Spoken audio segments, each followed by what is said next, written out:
Hello and welcome to our official Listen and Learn 2024 series. This is episode 1. And as a reminder, episodes in this series are designed to be super short and to support professional learning for educators and emerging scholars over the summer months.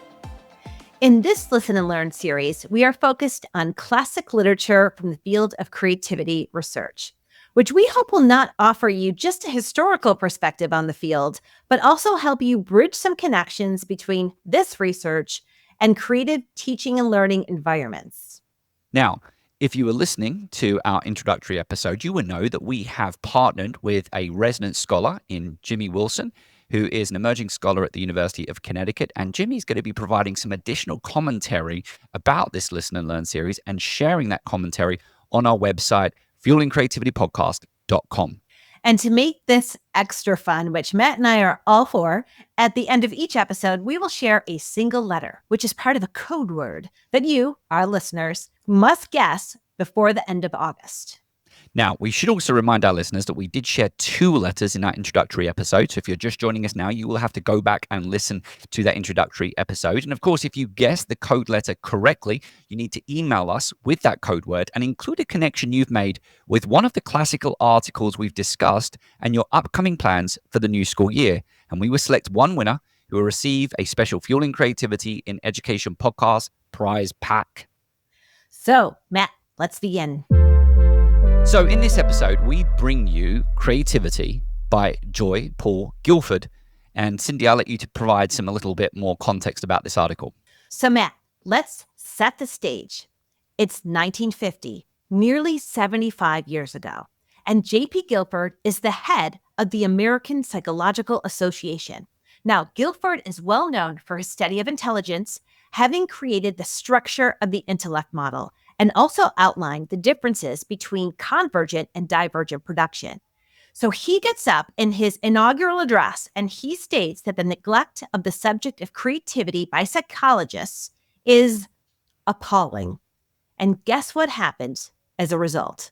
Well, we established the field of creativity. And I will also add that it was a very kind of interesting time for the United States because they were kind of dealing with that Sputnik moment. Most people listening to the podcast are familiar with Sputnik, but from an American perspective, after World War II, there was kind of like this feeling that the US is in a great place, somewhat kind of superiority in terms of its economic and education standards. And suddenly there you are in this situation where, in essence, your nemesis has beaten you in terms of conquering the ability or capacity to get a rocket into space and put something into orbit. And there was a lot of focus towards education. How did this happen? How did we allow it to happen? So we're going to be talking about the field of creativity, but I think it's helpful to recognize that around this time, we started to see the emergence of the National Science Foundation. We started to see some national education policy passed in the National Defense Education Act, I think it was called.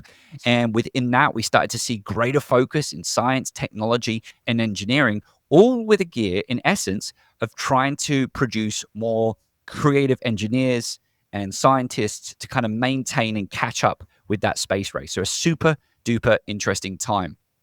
Now, Cyndi, this was an article that I took the lead on, and I know you've got some quotes as well, but I think what's really fascinating is that given the fact that it's an address to kind of establish, say, we need to study creativity, there's some really kind of interesting points to be said here and to point out. First of all, there's clearly an indication that we need to stop looking at creative potential within the idea of intelligence and IQ, and that positioning creativity or creative behavior as something that's different. And there's references to the fact that eminent creativity isn't always correlated with high IQ or high intelligence. And I think that's something that we continue to talk about today.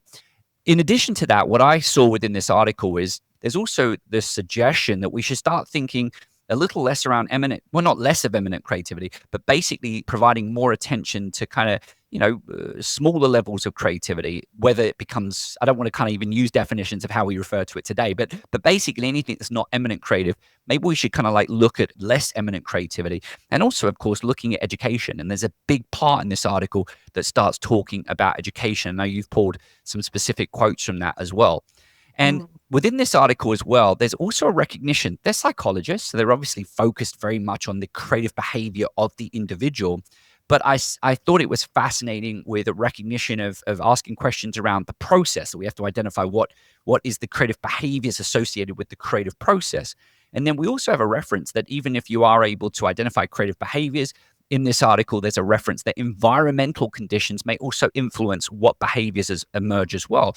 And of course, on the podcast, we've spoken a lot about environmental factors that can influence creativity. And as the article kind of goes on, and I think this is really important, we start getting into some of the challenges with the state of education at the time, a lot of focus on the acquisition of knowledge, which might not necessarily always be conducive for creative environments. And there's references to tests, which I know you might talk about a little bit more in a moment. But in addition to that, Joy Paul Guilford does say, listen, we need knowledge to be creative. So he's not completely dismissing the need to go and acquire knowledge, because he says that, we don't create in a vacuum. But I think the real big piece that I think will resonate with a lot of our listeners, and a big piece to what we talk about on this show, is the idea of looking at creativity within the individual as their capacity to invent something. And so some of the classroom conditions doesn't always set up students to go and engage in a process or an experience of inventing things. And so he talks a little bit about environments, and of course starts moving into things like the art class. And the art class potentially is a place where we have an expectation that people are meant to invent things. And, just making some connections to this article and some of the conversations we have, I think there's a lot around this idea of project-based learning. When you think about inventing things, and I think about Frank LeBunker's episode, because of course, given what we've just shared, there was a focus on inventing things within the sciences as well. That inquiry-based learning, engaging these kind of scientific inquiries to go and create something, whether it's new knowledge or create a new invention. And I think today we celebrate a lot of student creativity by having these invention conventions, or these kind of innovation fairs, or these science fairs. And so you really kind of see that coming through within this article. So that's kind of like a summary that I took from it. But I know you've also identified some specific quotes that you want to talk about. Well, first, Matt, let me just respond to a few things that you mentioned. You really covered some of the different P's, which we're going to be covering in our next article, which is from Mel Rhodes. And I won't mention what those P's represent, but you did just mention them, and they will be talked about in the next episode. So stay tuned. I think the interesting aspect that Guilford talked about, was around the behaviors and the inventiveness, and thinking about those relationships between creative behaviors and inventing. And I think when we are creating, we are inventing. We're inventing something new. We are creating something new. And it made me reflect upon the words invention and creativity. And I know we've had lots of conversations around the difference between creativity and entrepreneurship. I recall a conversation we had with Monica Kang that was really brilliant around the differentiation. But we haven't really talked that much about the difference between creativity and inventing. Because if you think about scientists, they are inventing new ideas. And when you think about artists, they are inventing new art, even though they're inventing something visual. So is there a difference between creativity and inventing? And that's not something I've really reflected on as much as, say, creativity and innovation. So what are your thoughts on that? Well, I mean, it's a tough one, right? Because I deliberately kind of set up the 4 Ps, because I know we're going to cover that next. Mhm. I think it is interesting, the fact that you're seeing a suggestion of these 4 Ps, a recognition that it's not just about identifying creative behaviors per se. And I think the reason why that is, of course, this is a psychologist, right? And they are focused on individual people. But I think it's relevant to say that the invention piece begins to obviously start talking about creating something that's tangible, a product. I think in essence, we're going to get into that with Mel Rhodes, so I'm trying to hold back and I'm sharing too much. What I would say is, going back to the personality aspect, in today's current research, for me, the best connection I see, big 5 personality traits. But I think what's important is, even though you've got things like openness to experience and extroversion, for example, which has been correlated with creative ability, and things like agreeableness, right? Perhaps negative correlated. I'm not overly familiar with the science, but I do know that within this research, going back to something that you had also shared about domains and the sciences versus the arts, we know that some of these different personality factors can produce different results depending on the type of creativity and the domain to which they're studying. So I think that is something to highlight, that yes, there's this generic perspective of creativity, but then even within the different domains, people with different types of creative behavior perhaps might be more likely to feel more comfortable engaging in certain types of creativity when they're in one domain over another. Now, I want to share some of the quotes that I found that just made me smile. So the first quote that I found was, "The child is under pressure to conform for the sake of the economy and for the sake of satisfying prescribed standards," which he said, that's why there is less creativity in students, because they have to conform to satisfying these prescribed standards. And man, all I could think of was 75 years later, and we are not that far from that same spot where there's all these standards that students have to meet. So they don't get to really nurture and develop their creativity because they're trying to meet all of these standards. Do you have any thoughts on that? Yeah. Well, first of all, I think with pulling out that article and obviously how we've premised the period in time, there is a focus on the economy. And I think to this day, we continue to focus on the economy. We have lots of people, who use the words, "Oh, we're educating students for jobs that don't exist yet." As soon as you're talking about jobs and you're talking about connecting the education space to preparing people to go and serve the economy and the economic needs, then I think to a certain extent that does, dare I say it, suggests some type of talent pipeline. If there's a talent pipeline, I think it naturally leads to what skills do our future workforce need. We need to be teaching those. Okay, if we've identified what skills they need, therefore we need to be making sure and testing to make sure that they are meeting those standards. So to a certain extent, I think it's natural if we're taking that perspective that we're going to kind of produce an education system like that. I think we've evolved, and I think we've definitely continued to be highly creative. And I think we've continued to produce highly creative people from the education system. And I think the education system continues to provide people with skills. But I think, going to something Joseph Renzulli has said to us, what are all the people who don't necessarily meet their creative potential? What might they be offering? And I think that when we think about a system not necessarily accommodating the creativity of everyone, because it focuses too much on these standardized tests and perhaps places too much emphasis on particular subjects, then there might be a lot of different types of creativity that aren't expressed simply because they're not firmly connected to the economy.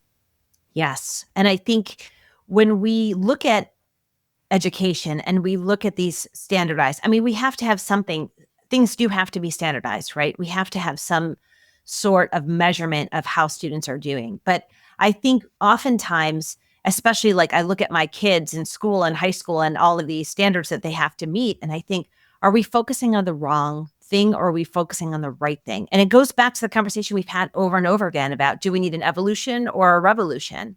And in some ways, I just keep going to revolution, because I feel like we have these standards across the board in our math, science, writing, that students need to be excellent at all these different things, when what is it that their strengths, and how can we exploit their creative potential and maximize on that in whatever domain they choose.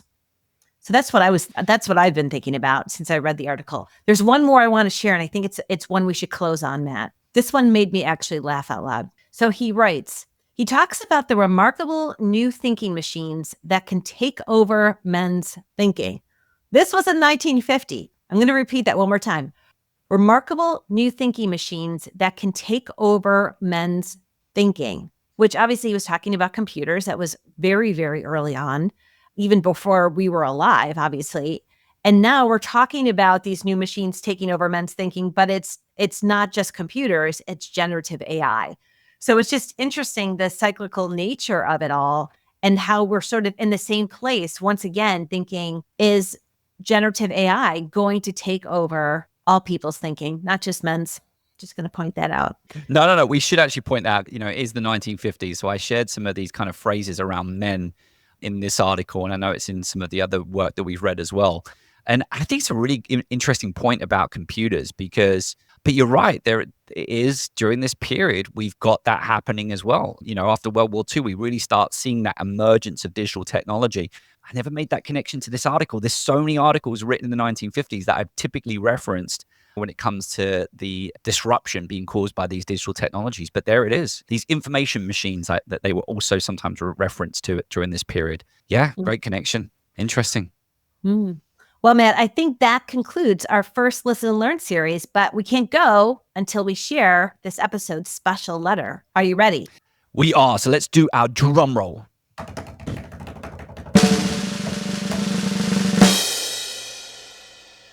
R.